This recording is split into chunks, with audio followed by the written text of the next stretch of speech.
Gaba ɗayanku ina so ku bani hankula ku. Saboda kun san ba koyaushe kasafai nake so na ringa ɗaga muryata yayin da nake magana ba. Wani abu da kuke faɗa a bayan idona yana dawowa cikin kunnena. Sabon salo. Ina cewa ba koyaushe nake kyautata muku ba, kamar ba mahaifinku ba. Mana ai gaskiya ne. Ka nake son ki mutuniyata. To wannan abu daga yau ya zo ƙarshe. Alhamdulillah, masha Allah. Ina so ɗaya bayan ɗaya kowannenku ya tashi ya faɗa min buƙatar shi cikin kalma ɗaya. Ka ji rabo ko? Kwarai kwa, sister. Amma bari ga ta kan wa zan fara. Kai Zaidu, ka tashi ka faɗa min menene buƙatar ka cikin kalma ɗaya. Burina baba ka saya min sabuwar mashin. Ka ji a tarare. Mashin kuma? Gaskiya ne Zaidu, na ji naka. Bazuka kai kuma fa? Baba kuɗi nake so zan gina gidan rawa night club.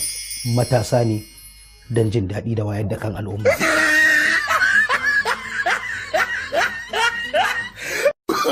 Oke, na ji naka. Zuli, ke kuma ki tashi ke ma ki faɗa min menene buƙatar ki. Baba ni miliyan 5 nake so, amma kuma ba na so a tambaye ni me zan da su. A kuɗin banki ne.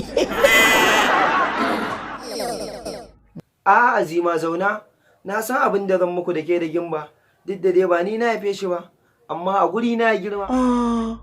Tunda nake da Alhaji ban taɓa jin yayi gori ba sai yau. Ke saura kai Ayuba, ka tashi ka faɗa min menene buƙatar ka.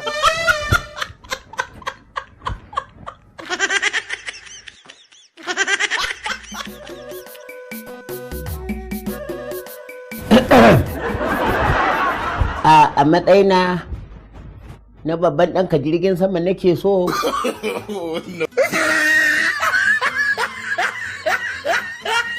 Da kuɗin fetur ɗansa da lodi full. Sai ishe ni.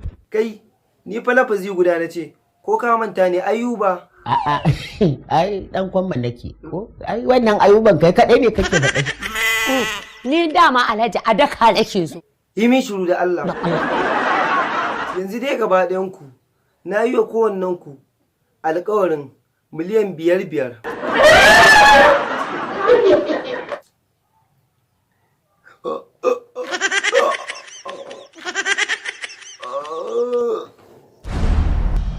Shikenan. Kamar yaya shikenan? Ciwon Alhaji Allah ya sa ne ba tashi yayi ba.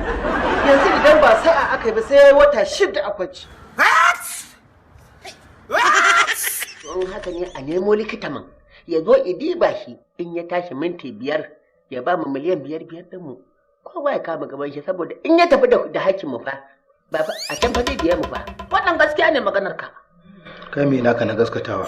Da kai da ita alheri ya ce zai muku tun da kai ba dan gida bane.